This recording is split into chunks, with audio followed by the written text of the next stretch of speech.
he's there to terrify you, and you feel like you're in the hands of an unstable narrator. Carpenter horror movies are very scary, serious horror.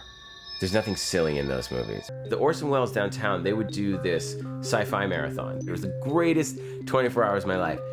And the first movie they showed was Dark Star. There's an alien that's like an inflatable beach ball. It looks like a tomato with legs. It's like, it's amazing. And they're trying to chase it through the ship. It was written by Carpenter and Dan O'Bannon. And Dan O'Bannon went on to write Alien. But if you watch Dark Star and then watch Alien, you'll see the seeds of those ideas being worked out by two kids just out of film school. Halloween really started the new golden age of horror in the 80s.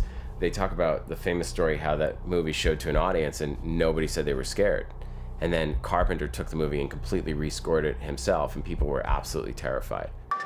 Halloween music is as iconic as the Jaws theme. I loved Halloween for this force of pure evil that can kill you in your own home. It comes in the form of Michael Myers, that you're not safe in your own home. Something's gonna come and stab you and there's no purpose for it. The distrust of man certainly is a very strong theme. It was the scene where they do the blood test. The sound of slicing the thumb is the most painful thing in the movie. That's slicing the thumb and squeezing the blood into the petri dish. I remember we were squealing.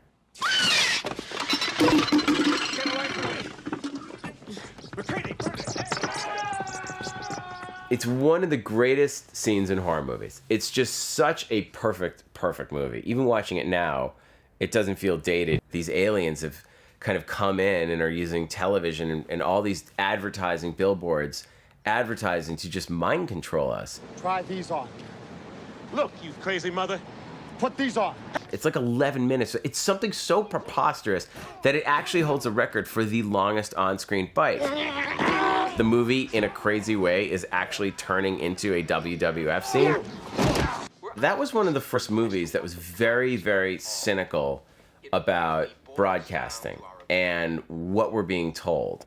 And 25, 30 years later, it feels true. Like, you realize they're not even that subtle about it anymore. All of those signs from They Live, like, completely got into the Shepard Fairey pop culture, like started seeing the faces and obey signs. Everything comes from They Live. I always say that Cabin Fever is more of a remake of The Thing than The Thing is a remake of Howard Hawks' The Thing.